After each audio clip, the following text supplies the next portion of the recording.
যখন একজন সাহাবী রোজা অবস্থায় তার স্ত্রীর সাথে সহবাস করলেন এবং ভয়ে নবী সাল্লাল্লাহু আলাইহি ওয়াসাল্লামের কাছে ছুটে গেলেন, ঘটনাটি ছিল রমজান মাসে। এক সাহাবী অত্যন্ত দুঃখ ও হতাশা নিয়ে মসজিদে নববীতে এসেছিলেন। তিনি চিৎকার করে বললেন, হে আল্লাহর রাসূল, আমি ধ্বংস হয়ে গেছি।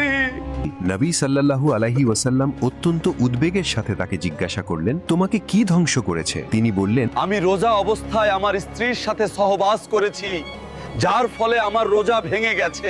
নবী সাল্লাল্লাহু আলাইহি ওয়াসাল্লাম তাকে শরীয়ত অনুসারে তার পাপের কাফফারা দিতে বললেন। নবী সাল্লাল্লাহু আলাইহি ওয়াসাল্লাম জিজ্ঞাসা করলেন, তোমার কি কোনো দাস আছে যাদেরকে তুমি মুক্ত করতে পারো? তিনি কোনো উত্তর দিলেন না। নবী সাল্লাল্লাহু আলাইহি ওয়াসাল্লাম জিজ্ঞাসা করলেন, তুমি কি টানা 2 মাস রোজা রাখতে পারো? তিনি উত্তর দিলেন, হে আল্লাহর রাসূল, আমার মধ্যে যথেষ্ট সাহস নেই, এই একটি রোজা রাখতে গিয়েই আমার এই ভুল হয়েছে। নবী সাল্লাল্লাহু আলাইহি ওয়াসাল্লাম জিজ্ঞাসা করলেন, তুমি কি 60 জন মিসকিনকে খাওয়াতে পারো?